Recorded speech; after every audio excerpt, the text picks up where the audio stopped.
And yet again, another cast interview. This is so much fun. I told you people, I got like over 20 people that are involved in this production. So there's a lot of new faces to meet. And I'm just so excited. Could not be more excited to introduce them to you, my awesome listeners. And today we have somebody very special, another ghostly guest, the ghost of Christmas past, Miss Nikki Brown herself. Thank you so much, Nikki, for coming on.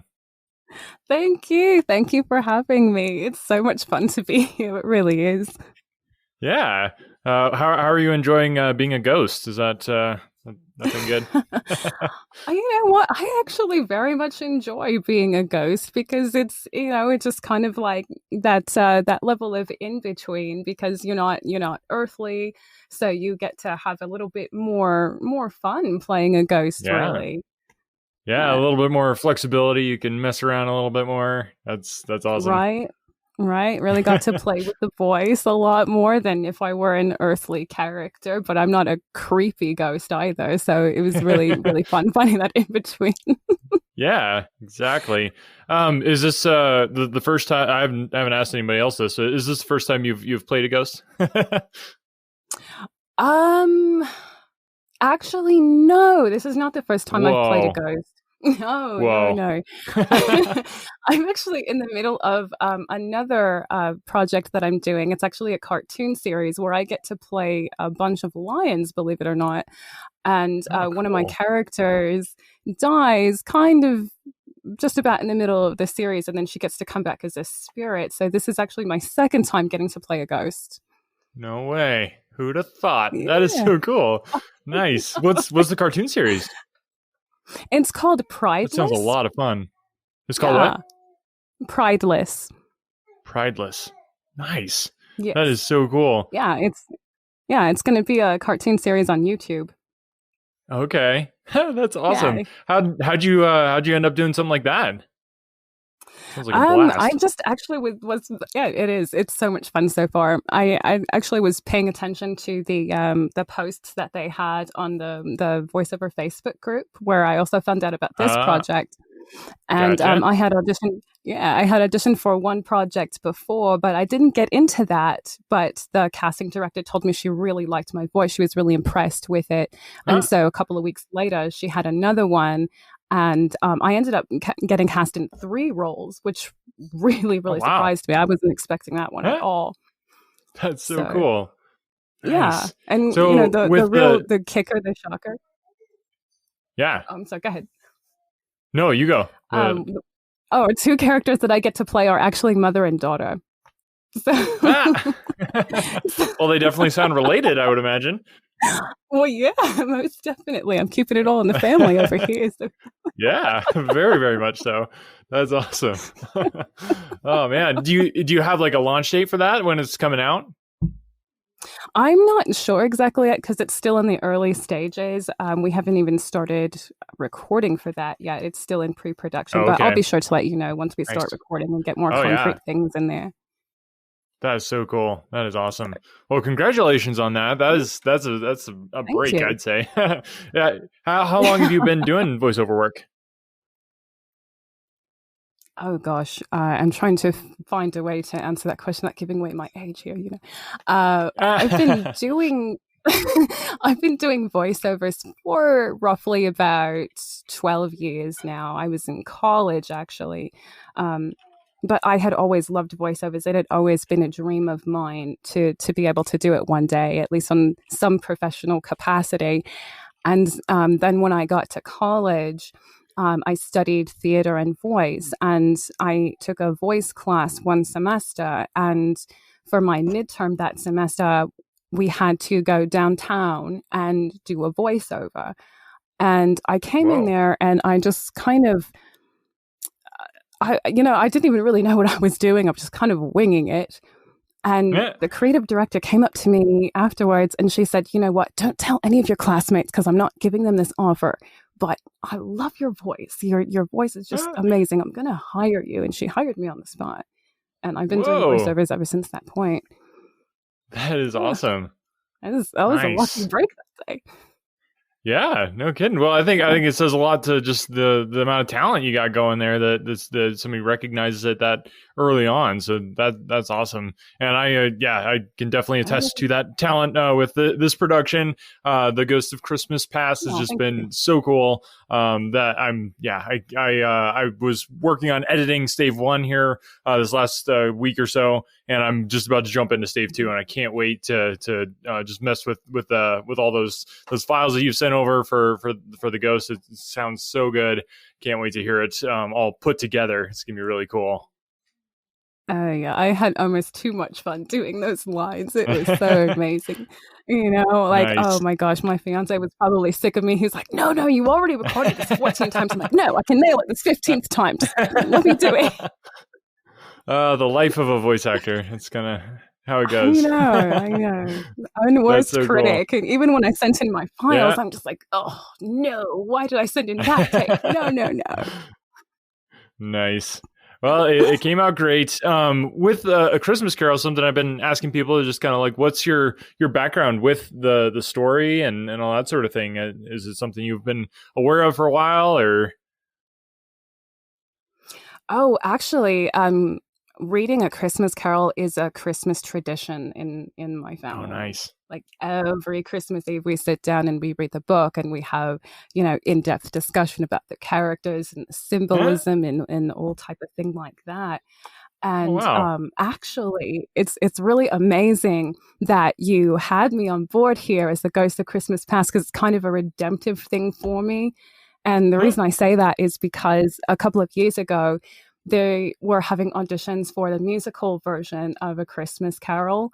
And I was so jazzed to do it. I was really excited to try out for it. And I just like, I don't know why, I just chickened out at the last minute. But the part Oh, that I really, really wanted was the Ghost of Christmas Past. And no way. so getting, yeah, really, really. And so getting cast the Ghost of Christmas Past, I was just like, I am redeemed. I've made it Wow. all up. So That is yeah, so so it cool. was really great. Yeah, Yeah, that worked out well. That's awesome. yeah, I really Um, did. wow, yeah. It is such a cool part. The whole story to me is just it's amazing when you get something timeless. It's like, wow. Like it is really has just stood the test of time. Such a good message, such a good story. So thank you so much for coming on and bringing it to life. One question that I've been asking all the cast members is just Sure. what is like a favorite Christmas memory. Sounds like you guys have some awesome traditions with just reading it and all that sort of thing. But beyond that, do you guys have any Christmas traditions that you really enjoy? Oh my gosh, so many. I have Yeah. like two that come to the top of my brain, but the one that I can share is one of my favorite Christmas memories is the putting up of the Christmas tree, Mm. because it's not just a Christmas tree in my family, and I've carried this on since I've grown up and moved out and everything like that. But it's almost like telling our family history, Oh, because wow. the ornaments specifically that we put up there. My father was a police officer for 41 years, so we would have Oh, one wow. like a police car. Or my mom loves to cook, or so we would have like a spatula up there to represent my mom. And Yeah. if we had pets that year, we would have like dogs and cats and things like that. Or if we had a significant event happen that year, we would get an ornament that represented that. And so I loved, loved, loved doing that every single year. Wow. And since I've grown up and moved out, I added another twist to it, which, I'm about to tell you all a really big secret. So keep this on the hush hush. Right? So All right. I It's pay just you and me talking. attention There's to, no audience. all right, just gonna be talking. You keep my secret, man. Yeah. So Yeah. I pay attention to like all of my neighbors and friends throughout the year. And I just really kind of hone into who really needs something, whether they need a Hmm. little extra money to pay a bill, or they're low on food or something like that. And there's a special present that I'll have under the Christmas tree every Christmas Eve that has that gift in it, whether it's a Wow. check for somebody or a little bit of extra food, something like that, and then gift somebody with that on Christmas Wow. Eve. So I love, love, love getting to do that. Huh. That is really cool. That is really cool. I love that. I love the decorations and ornaments and stuff too. It just makes it so personal. So yeah, just really impactful. Love that. Yeah, that is so cool. Oh man. So the other thing that I definitely wanted to make sure we got to was just allowing you to kind of tell the audience about, whatever you've got going on now. So besides the YouTube show that you're working on, which I definitely, when that launches, I want to have you back again so we can make sure everybody knows about that and where to listen and watch it, because that sounds like a lot of fun. But beyond that, Okay. anything you'd like the audience to know about, or any best way to connect with you if they have need for an awesome ghostly voice, or a non-ghostly voice too? I think you do both. So Thank you. So a couple of the projects that I have going on right now, I am also in the process of narrating an audiobook. It's by the name of Strike the Blood. It's about the world's mightiest vampire, known as the fourth primogenitor. And it's about all of his marvelous misadventures. And so I'm about halfway recording with that. So I'll let you know when that's going on. And then also in the spring of 2021, my fiance and I will be launching a podcast called Wagner's 22, which will be dealing with all things veterans and military. 22 being that statistically 22 veterans commit suicide a day. And this is our way to combat that, to offer support to veterans everywhere. Wow, that is so cool. So your dad was in the police force. Do you have other family that was in the military? Oh, both of my parents were in. My grandfather was in. My brother-in-law, my fiance. I'm surrounded by. Yeah, that's awesome. Well, that is really cool. I love stuff like that. Is so cool to be able to give back and hopefully help some people out through a podcast and that type of thing. So good on you for that. That is really cool. Yeah, definitely when that launches as well. So YouTube channel or YouTube show and your podcast, I definitely want to have you back and tell everybody about that and where they can find it. So yeah, that is so cool. Absolutely. Yeah. Alrighty. Well, thank you so much, Nikki, again for your just lending your talents to this project. It is definitely the better for it, and I cannot wait for everybody to hear it. The episode is dropping this coming Sunday, so make sure that you've subscribed to the podcast. And if you want to go ahead and pre-order the full version, you can do that. Just go to anotherworldaudiobooks.com, and all the information for pre-ordering will be right there. Or you can check the show notes of this podcast. Right, should be down below, depending on how you're listening to it. So, thanks again, Nikki. Anything else before we call it a day? No, just happy holidays to everybody. This is going to be a really, truly unique experience. You won't want to miss it. And thank you very much for all your love and support. All right.